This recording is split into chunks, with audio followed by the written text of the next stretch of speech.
Hey everyone, welcome back to another episode of the Health Made Simple show. All right, I am excited about tonight. We're going to dive into some health myths, so I'm excited for this one. Now, as per usual, every week, let me know where you are from in the chat as you're jumping on here. I'm calling in from Perth, Australia. It is bright and early on Wednesday morning here. Yeah, hey Eric, good to see you. Thanks for tuning in. This one's going to be a good one. All right, while we start here, I'm going to share it out on Facebook. So that everybody else can access it as well. Hey. Good to see you guys. So if you're just jumping on now, say hi. Let me know where you're from in the chat and say good day. While I share it on Facebook. Dr. Bart, hello. We got tonight Jimmy and Bob. Jimmy and Bob. Yes, yeah. Who probably they may not be staying with us, but nonetheless, yes. Yeah. I think I'm gonna get my wife to come up here. Hey, get off. They're excited about the show. They are excited about the show tonight. I'm super excited. We got some people. Hi, Patty. How we doing? Hey, Sandra. Hello. Hey, Nance. How we doing? Thank you for that. And maybe my wife is handing me something to drink with tonight. Grab one of them, maybe, or maybe not. All right. So, hello, everyone. And listen, I got the topic tonight is definitely worthy of questions and comments because I'm going to bring up some stuff tonight. So, there's a little chat button down below there. If you have questions, click it. Don't leave this without having some full answers, and especially because the topics I'm going to bring up are long standing topics of things that I don't even know the right word is, Karen. I don't know if I want to call it hypnosis or we've just accepted some of these things as just like normal at this point. So, our topic tonight is health myths. And I don't mean like mystical, like folklore or anything like that. But just like these things that come up, and as a healthcare practitioner in the year 2020, you wonder like how are these things still having such strength and such momentum moving forward. So I love this topic because it has so much relevance in day-to-day practice. So everyone, and hi from Kentucky, good to see you, Patty. Anyone who's got a question tonight, if you guys are we on live Facebook now as well? We are live on Facebook.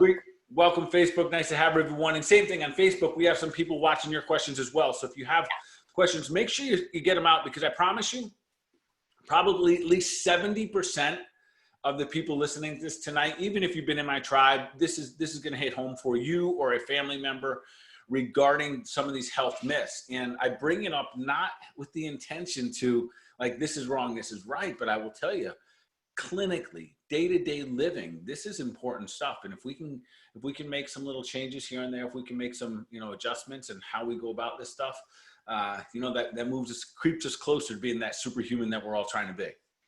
Yeah, awesome. No, I'm excited for this topic too. So let's dive in. Before we start, I'm gonna quickly do an introduction for those of you that haven't joined us before.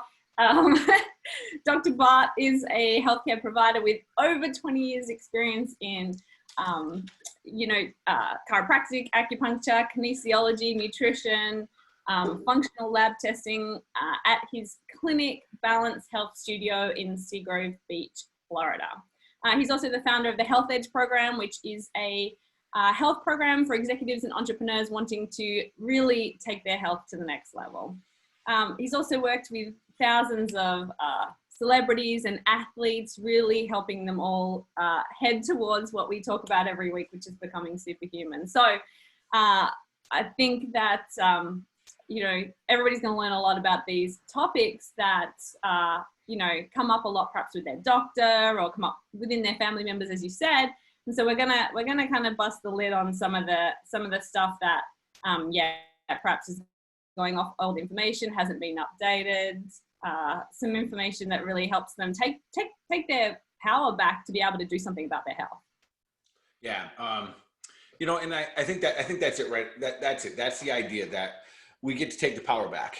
And the way we take the power back is having a strategy that we can put into play. We've got like a goal and an idea how to move forward. So, Karen, let's dive right in.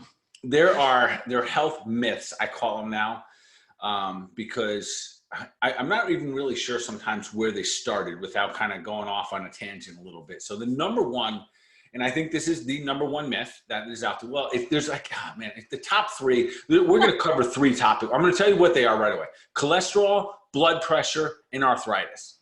So right off the bat, so listen to me, folks. Listen closely about these three topics here, because we have these preconceived notions about being diagnosed with those three, and we're going to chunk each one of those down real closely. So you have hopefully I'm going to flip the paradigm. That's really what I want to do. Just kind of flip it over, and help everyone to almost have a different perspective, quite frankly, on all three of these things. So cholesterol is the number one we're going to start with. And I don't know which one is bigger, cholesterol, blood pressure, or arthritis, but nonetheless, there is this myth out there, and I'll explain why I'm calling it a myth in just a moment here. There's a myth out there that if you have high cholesterol, that to some degree, it's bad.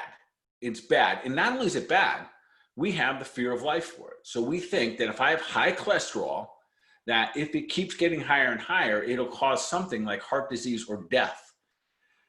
And how do I know that? That's the real reason. That's why we get it checked. Listen, in our country, Karen, over 75% of adults get their cholesterol checked every 3 to 5 years, something like that. Yeah, wow.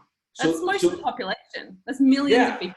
Yeah. It's huge. It's huge, huge, huge. So just with that by itself, we say, well, man, this must be a super, super important test if essentially everybody is getting it tested. So there must be some super relevant information that we get from it to help us steer us toward health and away from sickness, right? So with that being said, we got to look at it a little closer. And the challenge here is this, that it's real simple. There is a guideline that they use, and the mark is 200. That's a number that they put out there for high cholesterol. That number, 200, if you're above it, you have high cholesterol. And if you're below it, to some degree, I guess you're fine. But it's not about how you're doing your function, how your body is, how well your cells are working, your mitochondria, your telomeres, none of that. Just literally high, above and below. But before I even go into the details, I want to say something that's going to kind of surprise people, that cholesterol is very much like your fingerprint. It is very unique to each individual, meaning no two people are supposed to have the exact same cholesterol. Huh. That's one of the things that gets really weird. I'm like, so wait a minute, the cholesterol level is unique to an individual, but we're putting everybody at this certain number. So inevitably, what I see, and listen, this is a true story. Today, I had a guy walking, a true story. Guy walks in my office today, first time I've ever seen him. We're chit-chatting, we're diving in deep, a little bit about his health in a short period of time. We're going for it. And he says, yeah, no big deal. I'm doing really good. I'm 64 years old, 43 years in military service. God bless him. Thanks for serving our country. And then he tells me, my doctor says I'm good, except... This is what he tells me. He said, my doctor told me that they recently lowered the cholesterol levels, and now my levels are slightly high, and he thinks it's a good idea, and he put him on a medication. So I bring that case up because of this. No symptoms, nothing wrong with him, no complaints. Yesterday, based on the numbers that it was on yesterday, fine. Now, really, those numbers changed about a decade ago. So numbers were fine yesterday, and today, all of a sudden, he's diagnosed with high cholesterol. And by going on this, and we'll talk a little about statins. We're diving deep tonight. We'll talk about this a little bit, because now all of a sudden he's on a statin, but it has nothing to do with elevating his health. It's in the theory of just lowering cholesterol. Yeah, and I think that's a really interesting example, because you said, you know, there's no symptoms. This guy's doing pretty well otherwise. And yesterday, you know, they made an arbitrary number that if you were over it, you had to take medication. And today they've lowered the number, and so he has to go on medication. And really what that's assuming is also that everybody's the same. But as you said, everybody will have, you know, slightly different, everybody will be slightly different. And I think having this level without looking at the whole person or looking what's going on in other aspects of their body is, you know, it's not serving him to become superhuman. Yeah, so I think it's worthy for our audience here tonight, everyone on Facebook and everyone watching us here live, that one of the first things we want to do is dive into, like, what is cholesterol? Like, is it bad? Is it the demon that we've decked it out to be? So I'll go through it. I'm going to explain it the best that I can, real short, real simple, and we'll, you know, keeping health simple here. The typical cholesterol panel that the audience tonight, and most of you that have watched, and I'll talk to you about what panels should be run if you're going to really take that panel. The typical panel that's run, it really measures 3 or 4 different things. One would be your total cholesterol. That's the number I just discussed. Most people don't get past that number, meaning that if it's high, it's high. It doesn't matter how it's high. It's just, if it's high, you're in a category, and most likely you're going to be suggested that you use some type of a statin or a medication to lower your cholesterol. Then there's a couple other markers. There's something called an HDL, high density lipoproteins. These guys, those over the time have gotten the nicknames as the good guys. And I say that nickname because I think it's unfair that the LDLs, the other guys, these low density lipoproteins, have been named the bad guys. So, and I say this because it's just unfair in the sense that both of them are required to help save your life. So for everyone listening tonight, I want you to think of this. When you think of cholesterol, I want you to think of cholesterol being duct tape for the human body. So all of us can use an endless, copious amount of duct tape, because duct tape is usually pretty good. It can save us from a lot of different things. So with that being said, what does cholesterol really do in our body? And in the event that we have damage in our body, we have inflammation, we have arteries, or we have vessels in the human body that are starting to bind up, or really if they get damaged, if your arteries on the inside of your arterial wall start to get damaged by things like sugar or processed foods. So the sugar and the processed food that float around, literally they scrape the inside of the arterial wall, and they can actually start to make fissures, or they can make them start to leak. And that's how we get things like strokes and heart attacks. In the event that that is taking place, thank goodness we have something called LDLs. And that's what we call the bad guys. Those LDLs are sent out into the arteries, into the arteries, and into the, you know, the arteries and veins floating around the body to heal up those cracks. So in a weird way, the thing that is actually going to save us is this thing that we're trying to lower over time. So is cholesterol something that is healthy for us? It actually is. To some degree, we consider it almost like a miracle hormone in the body, because that fat, the cholesterol itself, is what is protecting the human body. I might have lost Karen here. So folks, if you guys are still there in that little chat box, give me a thumbs up. I think I might have lost Karen. She's out in, she's all the way out, obviously, in Australia. So if you can still hear me, someone give me a little thumbs up. Let me know that you guys are still live with me here. All right, Eric, thanks. So I'm just going to keep rolling here. So in the event that, I think Karen's coming back. So Karen, I lost you for a moment there.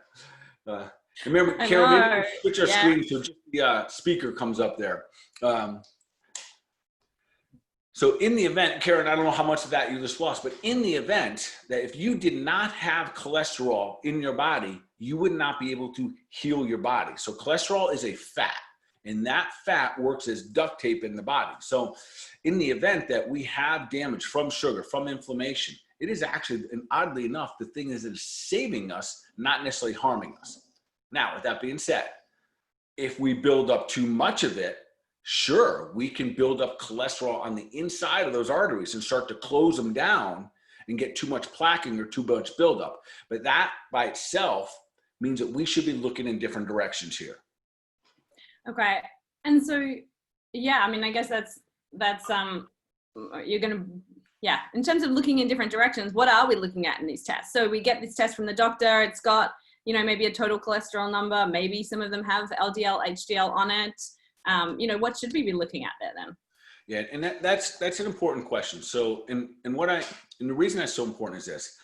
Unfortunately, almost every day, someone brings in their lab. So my clients, I tell them, if you have any lab work, bring them in. Let me take a look at them. Let me get a look underneath the hood.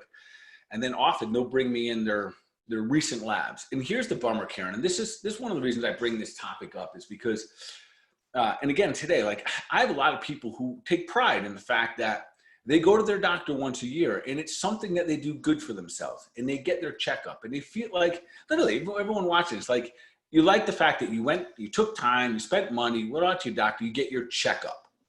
And you're this is a good moment. This is like something you do for yourself. And then they hand me that blood work. And I look at it and I have to kind of like bite my lip because I'm looking at them and it's an incomplete story. It's like giving someone half a recipe, literally. And they don't give them like the rest of the recipe because if the blood work is incomplete, what I mean by incomplete is this. If all it shows us is the total cholesterol, the HDL, the LDLs, and your triglycerides. That does not, and folks, this is the myth, that does not tell us whether or not you are a greater risk for heart disease. And this is so important for us to understand. It does not matter the total number, and I'll explain this in a minute if you want to talk about research in just a moment. In the event, all we're looking at is those 4 numbers. It's not enough. What is important, and listen folks a little bit closer, this is what I do with all my clients. We run what's called a particle size. If you are paying attention to cholesterol, this is what I want everyone to get. If you're taking your cholesterol, if you're going to take the time out to find out your cholesterol levels, you have to know your particle sizes. The particle sizes are literally how big and small they are. So listen, if you have really big particle sizes like LDLs that are big, if you have those have a very difficult time getting out. They can't slip through the fissures. So maybe you have a bad diet, maybe you have a bad lifestyle, maybe you have arterial walls that are starting to break down because of sugar and processed food. But if your particle size is large, you're gonna have you're not at risk because that particle can't get out. Now, if you have small particle sizes and you have an abundance of them, now those little itty bitty particle sizes can slip out. And that is what we have to look for. But if you don't know those numbers, you do not know your heart risk. And this is one of those ones that are challenging for me. That's when I look at the blood work and I say, man, all I can tell you is what your LDLs, HDLs, and triglycerides are. Now, with that being said, for those of you that have blood work at home, I'll tell you a couple things. There are some things you can pull from that. There are healthy ratios. So for example, and if I'm going too deep, you just cut me off, but there's some interesting thing because 75% of the adults out there have cholesterol tests at home. This is an important one. You can take that the HDL number, divide it by the total. So let's just say your HDLs are at 50 and your total number is 200. So 50 divided by 200, and you want that percentage to be greater than 25. Interesting. So that tells us more about the ratio. Are you producing the right ratio of healthy cholesterols within your body? And there's a couple other ones. So those are details, and those are the ones I even show my clients when I work with them. I'll write it down on a piece of paper. So the next time they get it checked, they do it with me, I'll do it for them. But if they get it checked with their doctor, they can get their own eyeballs on it, look, so they can see, is this cholesterol in a healthy place? Yeah, and Eric in the chat here says that he calculates his ratios. So that's exactly what you're, yeah, awesome. Okay. We got another couple of questions. Should we do a couple of cholesterol questions quickly? Let's dive in. Okay, so Bobby says, I'm on a statin. So after recent tests, my doctor cut me back to 3 times a week on medication. I've known many people, including my doctor, who couldn't take a statin because it made them weak.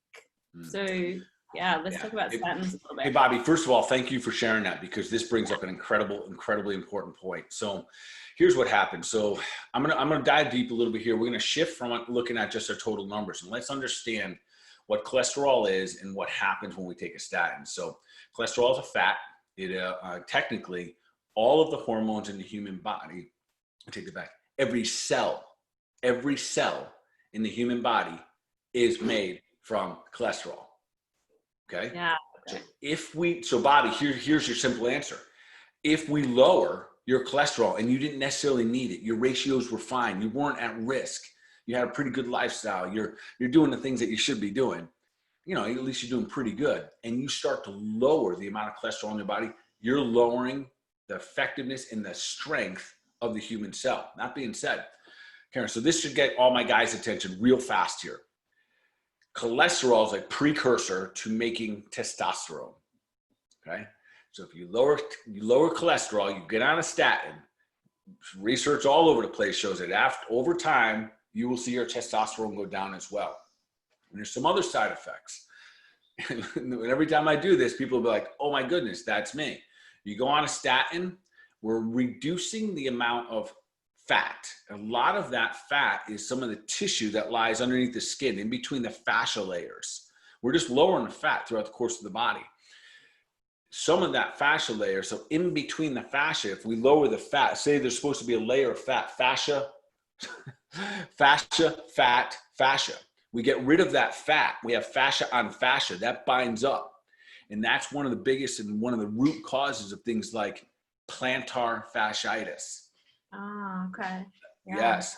Now, and the reason we see that is, so there's just a whole trickling effect that goes like this.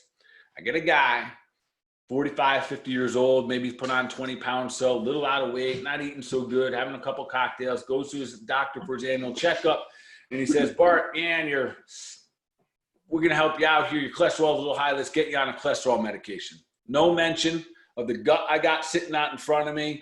My face is turning all red because I'm boozing up every night. You know, just stuff, right? No mention there, but literally, let's get that statin down. I take the statin. It starts to dry up the fat in my body. I got this overweight gut. I go out golf and walking 4 or 5 hours a day, and the bottom of my feet can't handle it. So that fascia binds up and it creates something called plantar fasciitis. So this goes, the symptoms go on and on and on. But when we take away that fat is literally, we make every cell in the human body, the outside wall is a lipid wall. That is fat. If we take away the fat, we start to break down the human body. So should people go off their medications? What should people do in terms of medication? Okay. So good question. And probably the first thing I need to tell everyone, listen, I'm not acting as your doctor. I'm not telling you to get off your statins or off your drugs. And I know you guys know that. So, but listen, you need to have a conversation with your doctor. I'm going to tell you two things. Either you need to have a conversation that listen, tell them that you go in with your computer and be like, I got Dr. Google on my side. Yeah. So I've been listening. I've been hearing about this stuff that says, man, my cholesterol level isn't the issue. I've got to know more about it. And if they're not on board, listen, it's okay. Go find yourself a practitioner that's going to help you get to what you want. So listen, I'm not 20 anymore. I need a practitioner in my life. I need my health tribe to help me move in a direction that's going to serve me, get me to the highest level. And listen, for the most part, we give a lot of credibility, and I love it. And I think it's very respectful. We give a lot of power to our practitioners. Yet it doesn't mean we need to be ignorant along the way. We still have to make sure that we're doing what's best for us. Yeah. So why is this, why are a lot of the doctors that, people listening in today, they go to, why are a lot of the doctors still putting them on statins? Okay. Yeah. What a question. Why? Yeah. So I'd say there's a couple of reasons. One, sometimes it's hard. Oh man. All right. Yeah. You had to ask me that. All right. So I'm going to answer it honestly. I think that sometimes as experts in our fields, which I do think that doctors are, like in the particular fields, are experts, sometimes have a hard time saying, hey, that was wrong. And maybe I need to change my ways. We've seen that right now with COVID. It's just a great example where, listen, there was things we were recommending in the beginning of this whole COVID thing that, listen, we have different data now. We should be saying, hey, listen, I told you this before, but you need to do this now. Yeah. And I don't know that just generally as humans, we're that humble to do that. But I will tell you, Karen, the research is out there. It's not just this bald-headed dude telling everyone this. The research is out there. There's a study. This is probably the most significant study. And again, I don't expect people to go read and research and dive in deep, but I want you to understand that there's a study that was called the Framingham Study. It's a 20-plus year study on thousands of people on cholesterol. And the end result was mind-boggling. And every MD out there has it. Every healthcare practitioner has access. It was mind-boggling. First of all, they said, listen, people with the higher HDL scores live longer, period. Yeah. Period. Your cholesterol did not matter in your overall mortality rate when it came to heart disease. There was other cofactors, but when it came to heart disease, only 1% of the entire population benefited from using a statin to avoid heart disease. That by itself should just wake us all up. So it was mind-boggling results of what took place and right over our heads. So I think I don't know the real answer to that. I do know this. Different doctors give different advice. Yeah. Different goals. So this is some, maybe even the better question. Why do different doctors give different advice? We have different goals. So some doctors, their job is to reduce symptoms. Some doctors, their job is solely to increase function. And those are two different things.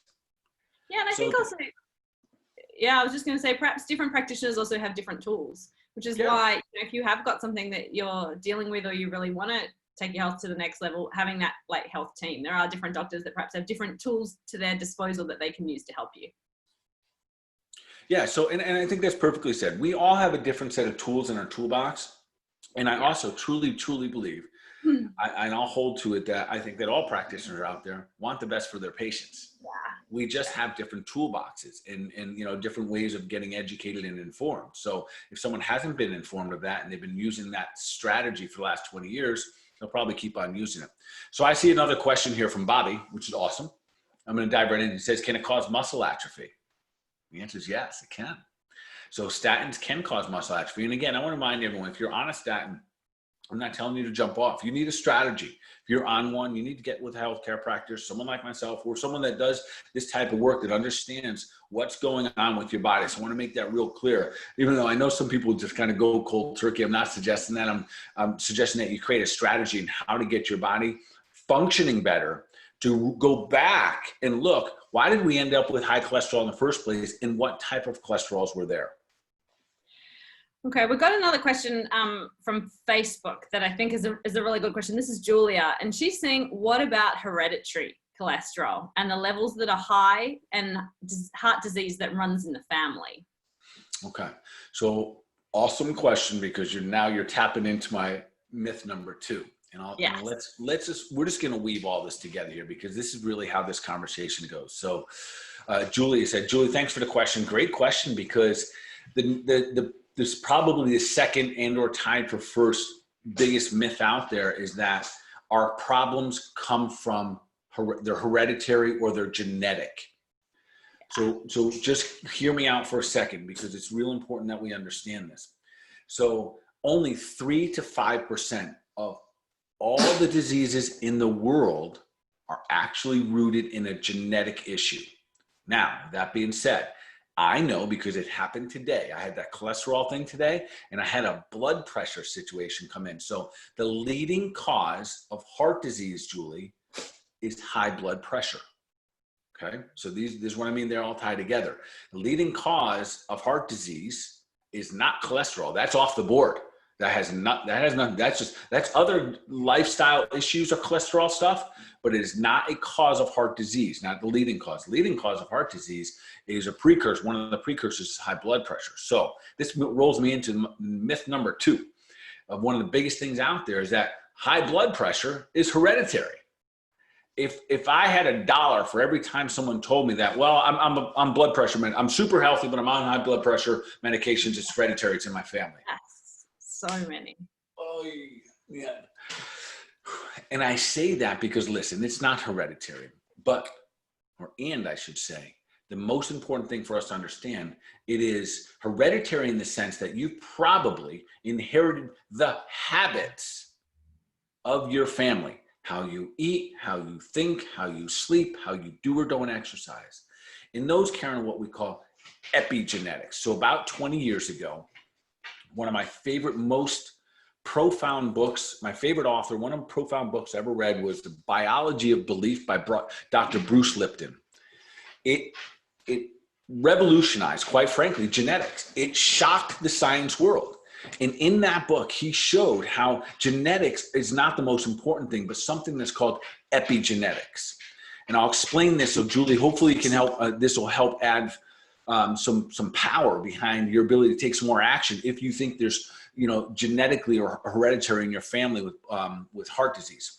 So in this book, he basically explained that it is the epigenetics that has more influence on our telomeres and has more influence on something called our mitochondria.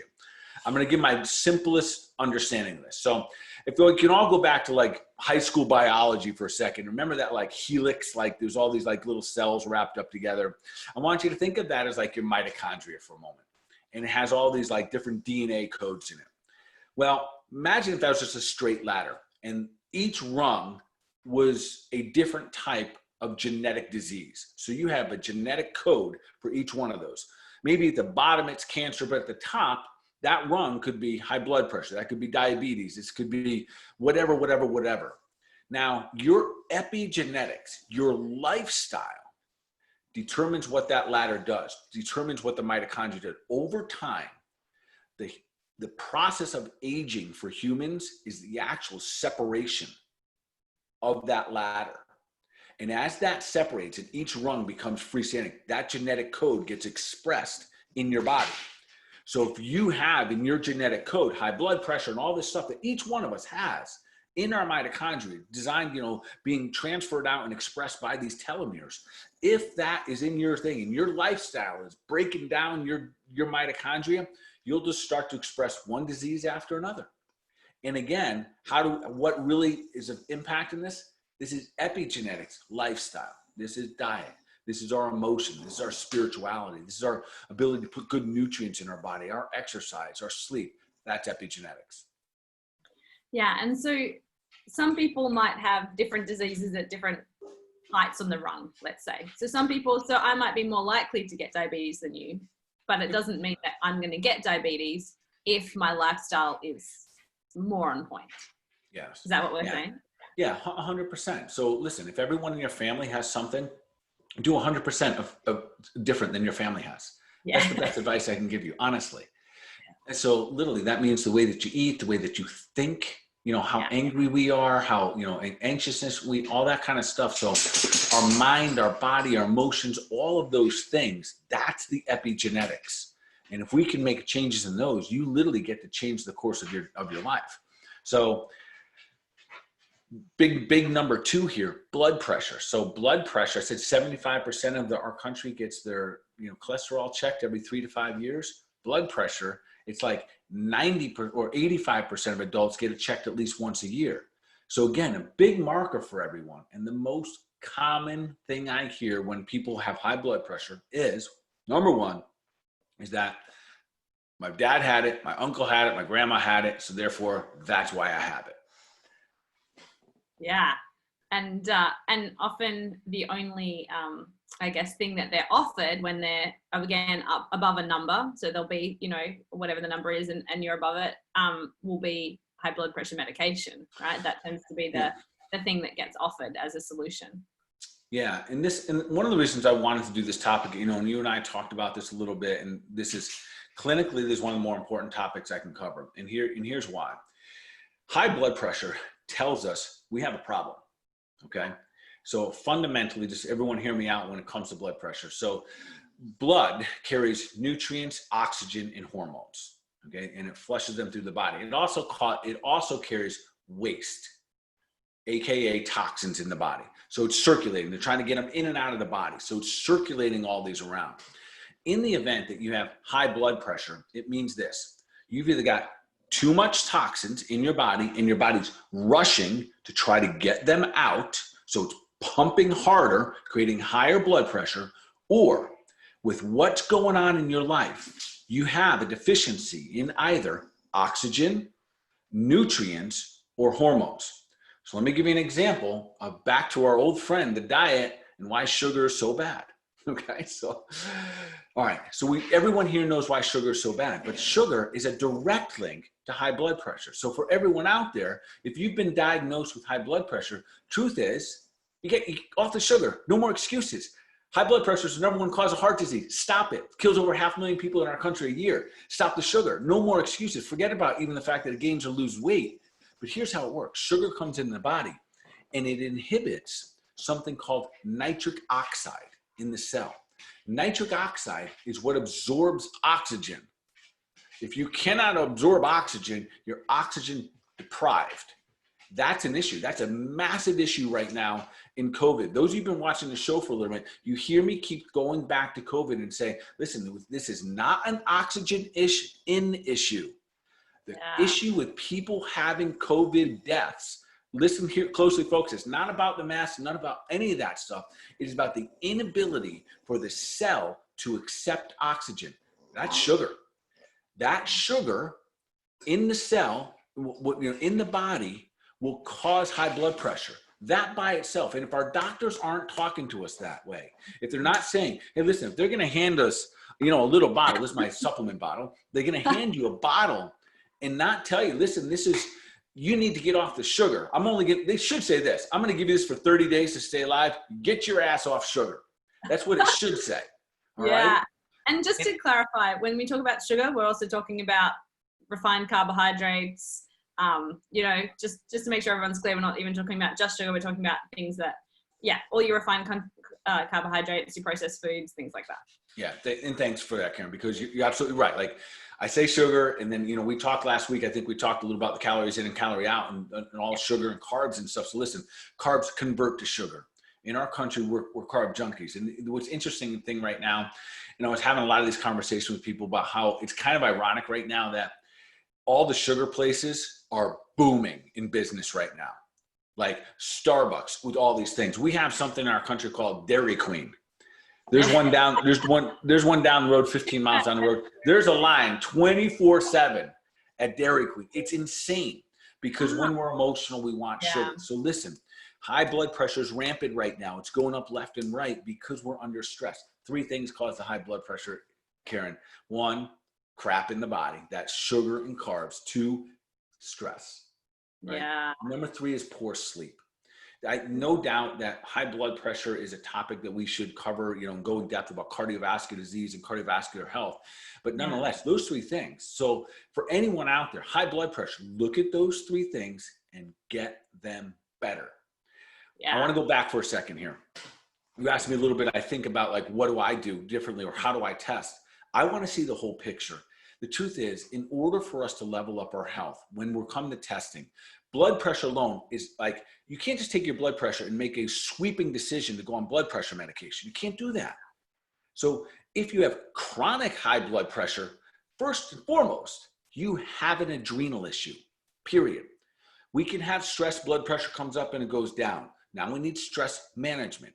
But if it goes up and it stays up, you have an adrenal issue. Your adrenal glands, which are your fight or flight glands, those are managing or trying to manage your blood pressure.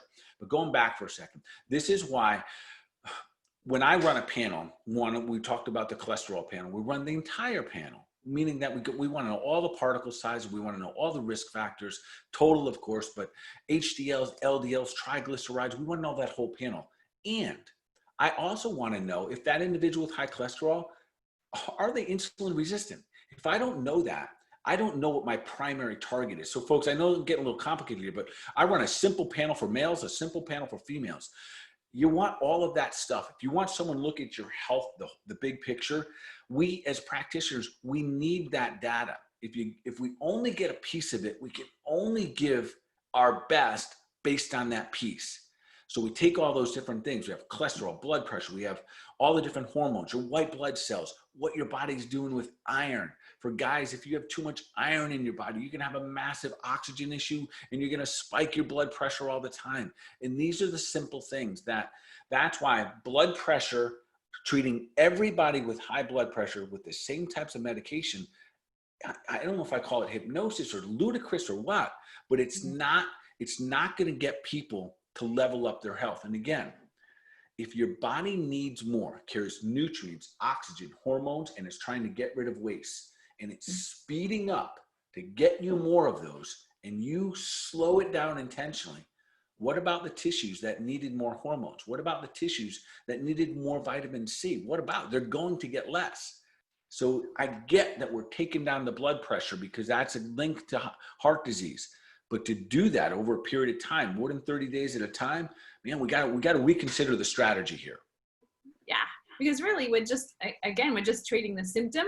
we're not actually looking at what is causing this. You know, what's the issue for you that's causing this marker? It's a, as you're saying, it's something to look at. Yeah, cool. There's something going on in the body that we need to address, but then we need to address it. Like, let's not just bring it down. Like you said, what's going on to cause it going up? And I would suspect that the folks listening, watching here on Facebook and the people watching here on Zoom Live, that's what you're thinking. You're like, how do I level up? Otherwise, we wouldn't watching this bald-headed guy, jabber along about cholesterol and, and high blood pressure. So for those of you guys that are thinking, like, what do I need to do? The future strategies. And those of you who know me, and I often will post myself going off and getting my lab work, I do that so I can continue to adjust my strategy. And no different than your businesses, no different than your families, no different than your personal, like, weightlifting, exercise routines. Adjusting those strategies is important. And maybe not just looking for, am I sick or do I have bad stuff? Or literally, how can I improve? And that's why I take that full male panel, full female panel. And really simple, actually. Just you go to the lab work and you draw some blood, one-shot deal. We get results in 2 days, and boom. Now you have something legitimate that you can use as a foundation moving forward. Yeah, awesome. Patty asked us a question in the chat, which was fruit sugar. What about fruit sugar? Yeah, so fruit sugar, Patty, is sugar. It's fructose. So that too works the same way. So here's what I want to say about fruit. So hopefully everyone here now knows the song that we taught last week about God's garden, right? It comes from a root, a plant, tree, walks in the garden, swims in the sea, eat it, all right? That's our diet plan for all human beings. If you go, all right, Dr. Bart, how about fruit? Now, fruit is no doubt part of God's garden. Yet I want to walk us back to, so I'm no longer 20, Karen. I'm a little older than 20. So, okay. All right, fair. All right. So when I grew up, we used a lot of fruit, but fruit worked like this. My mom would hand me an apple and an orange and say, go out and play. I'll see you tonight. That's how it worked. And I still encourage when you're, God's garden, fruit and vegetables, especially when you get the fiber with all those fruit juices, all those vitamins, and you're super active, your body burns it up and you don't have the impact, the damage of sugar. Difference is this, we're not doing that. We're not hanging out outside, like hiking through the woods and spending 6 and 8 hours out the day, burning things up. We're sitting in our desk. You're sitting at your desk, eating a bunch of bowl of berries that are just converting into sugar, storing in the muscles, storing in the liver. No, not a great idea. So the lower the sugar content, no matter where it comes from, ultimately is a superhuman strategy. We have to, if there was one superhuman strategy, I probably said before that I would say it's fasting. If there was number 2, the goal of the fasting is to lower blood sugar. That's across the board. People who have lower blood sugar, manage blood sugar, live longer, live better. Better skin, better muscles, better reactivity, better brain function, less diseases. Yeah, awesome. Patty actually had another question about the testing. Does the Spectracell test tell you the size of your cholesterol? Yeah, so the ones that I order, yeah. So Patty, I think we have run that test on you, and the answer is yes, we do have that data. I'm no longer using that particular company, but they're a fantastic company. I just don't use that particular test anymore. We use something that's a little bit more, so I use a company called LabCorp. They're great. They're a little bit more nationwide, so they're a little easier for my clients and whatnot to use. So it all depends. It's not the lab that does it. It's whether your doctor orders it. So every lab that your doctor is using can get particle sizes. It's just up to the doctor to order it.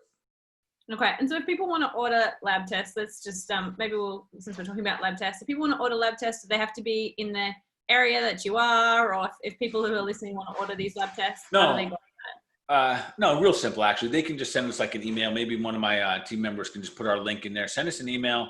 We can send you a requisite. You literally will bring that requisite to LabCorp, and then you and I can sit down once we get the results, and we can sit down, cover it all, create a strategy, and you'll be on your way to being superhuman.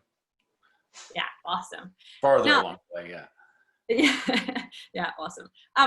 So, I mean, I think cholesterol and high blood pressure will these things can be their show on their own. The other one we just wanted to touch on, or we talked about earlier, was arthritis.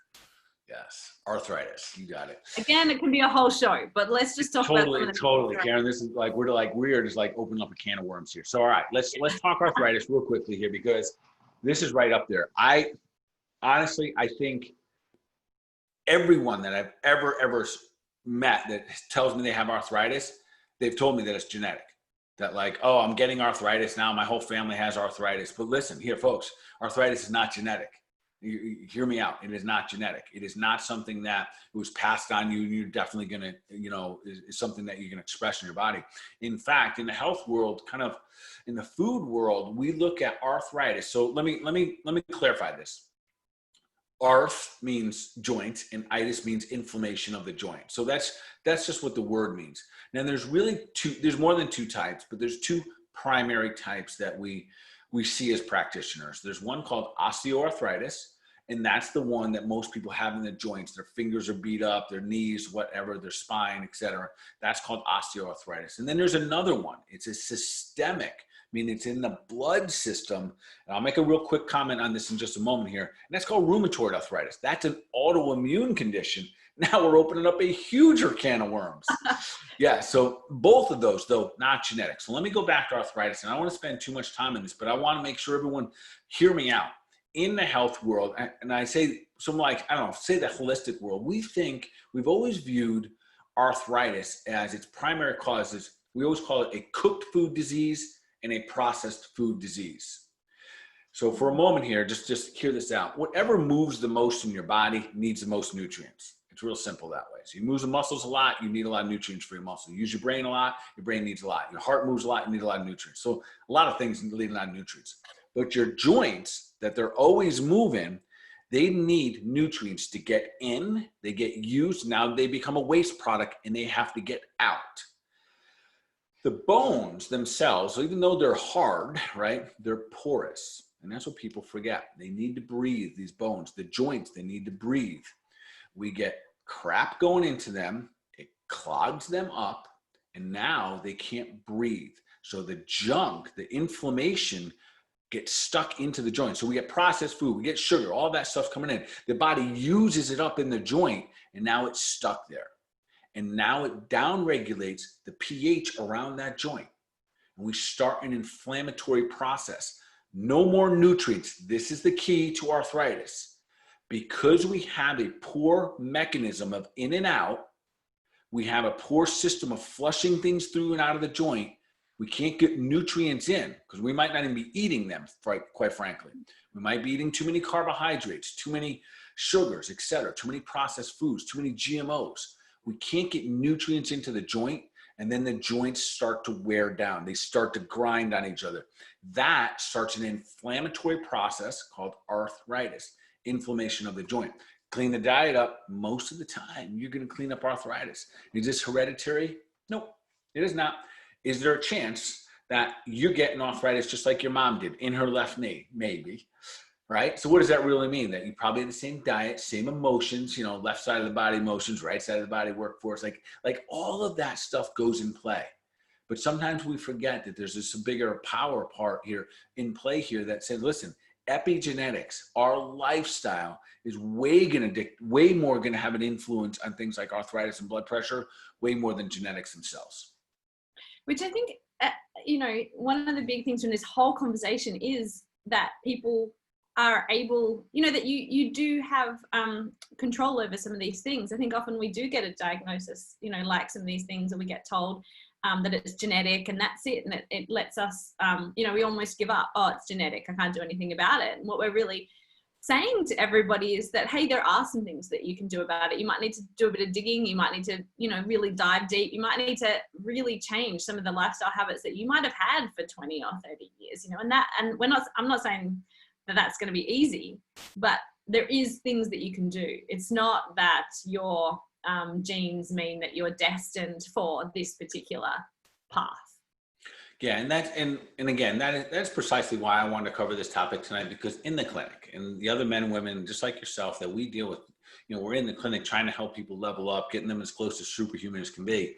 We've got to get over these myths. We've got to get over the fact that cholesterol is not something that is going to lead you to heart disease. That cholesterol could be good for your body, and maybe going on a medication could be moving you farther away from really what you want. And same thing when it comes to blood pressure and arthritis. So real quickly on the rheumatoid, because this is definitely, we're going to do an entire show for, Yeah, for autoimmune, we're gonna do an entire episode on autoimmune. But I want to talk about rheumatoid arthritis real quickly here. So, if you have a rheumatoid condition, if you have an autoimmune condition, listen, this is systemic. The simple route is this: there's always two things prior to the autoimmune condition.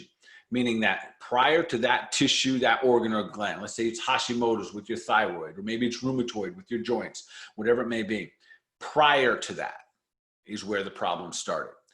Two underlying causes of 99% of all the autoimmune conditions out there are your gut health and your liver health.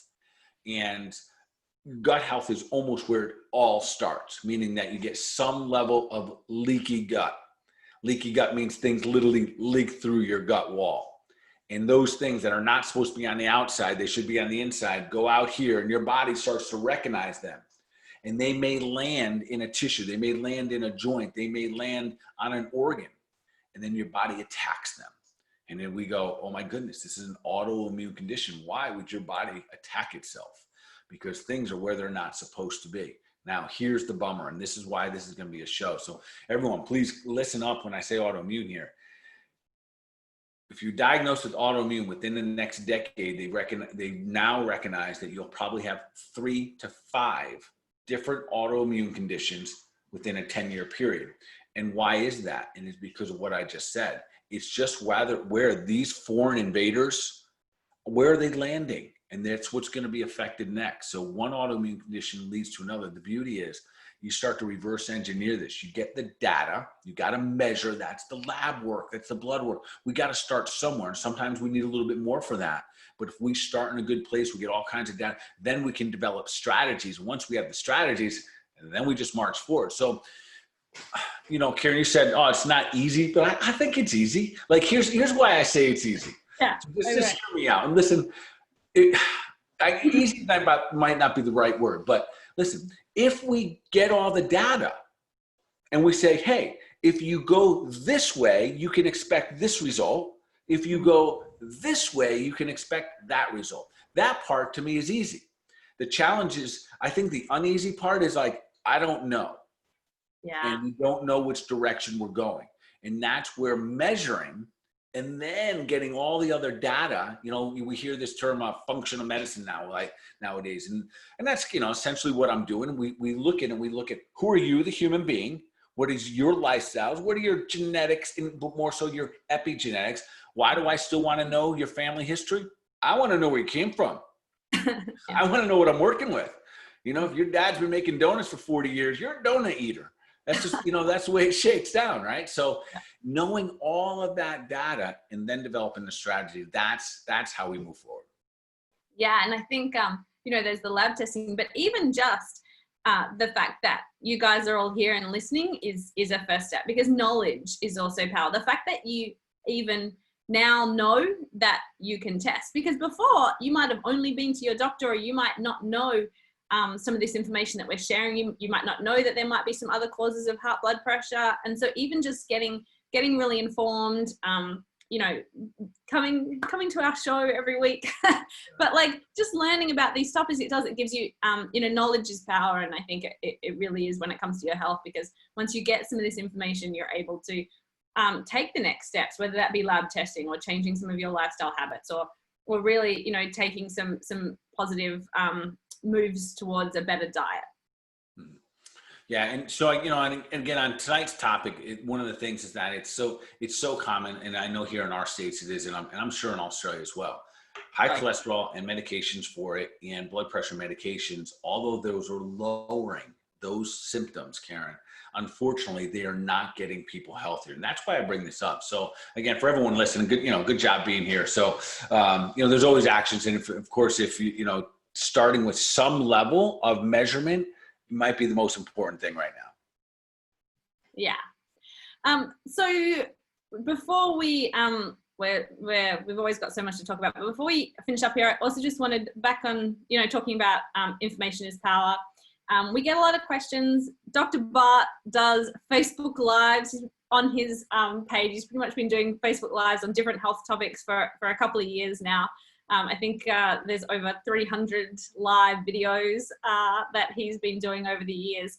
And people always want to search for them and have asked us, where can I access the recordings or the past information on all these different health topics? And so since you guys, like the show, we wanted to share it with you first. We've put together a dashboard of all this information that Dr. Bart has shared over the years, categorized into health topics. So, if you are looking at things on, you're interested in high blood pressure or arthritis or just leveling up your health, we've kind of got that all categorized for you, so that instead of going to Google with your health question, you can come to our Level Up membership, which is what we've called it. We're keeping it really, really low cost for people because we just really want them to be able to get this information. So it's $7 a month, and I'm going to put the link in the chat. If you're interested in learning out more, you can check it out, because we're going to add new content to it every month. So it really becomes this library, I guess, of health information that you guys can access if you've got questions in between the show. Obviously, you can always jump on here and ask us questions live every week. But if you do want to be able to search some of these topics, we've put this together for you. So it's Health Made Simple /Level Up. I'm going to put the link in the chat, and we'll put it in Facebook. But I just wanted to share that with you guys first, because we're really excited about getting this together in a place that you can access it. Hey, Karen, quick comment on that. So I've literally been doing these. Many of the people watching tonight are on Facebook or they're here with us on Zoom. They know that I've been doing live Facebooks now for a couple of years, like every day. So we have hundreds and hundreds of them. And I'm actually super excited that this has happened. So I had no idea how to do this. Thank goodness that's why I have people like you and other people. So now all of these topics, which the funny thing is that I can't wait to use it myself, because there's so many times I've covered female hormones or fasting or keto or high blood pressure, cholesterol, you name it. Now it's all going to be in a database. You showed me the link to it the other day, and I was super jazzed. Like, it would be my own library of all this stuff. So for those of you, I think for many of you, because I've got this, the reason we did it was I get this request every day. Hey, Dr. Bart, you did this thing on menopause the other day. How do I find it? And I'm like, I don't know. Search my Facebook. That's just, so now it's all in one area where it's literally a library. So I'm super jazzed it's coming. And now we're going to keep adding to that every single month, however many episodes, we're going to keep dropping that in there. And then, yes, there's going to be a small fee. I think, what do you say? It's like $7 or something. $7 a month. It's just something. Yeah. That now it'll be your own database. And Karen, I think you made it so they can share it too, right? So they don't, it's not something like they can use it as many times they want. They can give it away as much as they want, but that data, so like literally you'll have library of it's almost like having mini podcasts all into one. So I'm super jazzed for it myself. I was watching some the other day and I was like, oh yeah, that was some good information right there. So super jazzed with that. So you guys, if you want to take advantage of that, just, jump on board. It's easy breezy. Yeah, I put the link in the chat, and yeah, for sure. What will happen is that you'll get a login to the library, and then you can for sure. Share it with your family. If you are able to use this information together as a family or with your friends, it actually helps you get better results. The more you can do this with other people, the more the people that you're hanging out with are all kind of on the same health journey, the better results you get. So for sure, we just want to get this out there. So click on the link, and if you've got any questions, let us know. Otherwise, let's wrap up by making health simple. We'll go back to the topic. What are the 2 action steps people can take, simple health action steps they can take from the session today?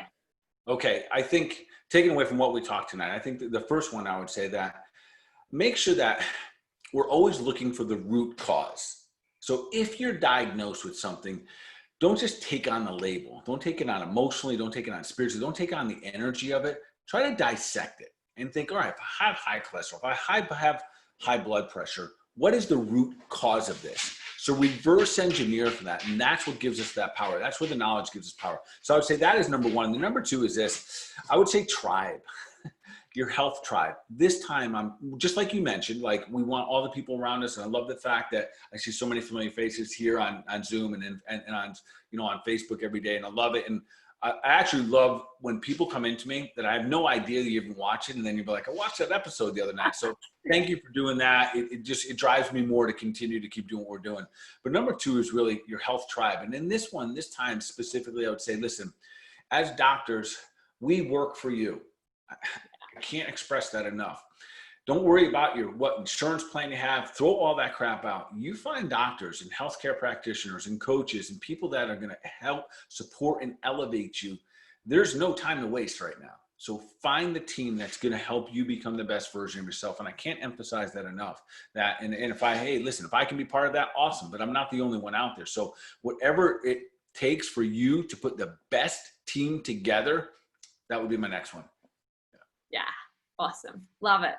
All right, guys. Well, awesome show. We love having you here. Same time, same place next week for the Health Made Simple show. Yeah. You'll be awesome.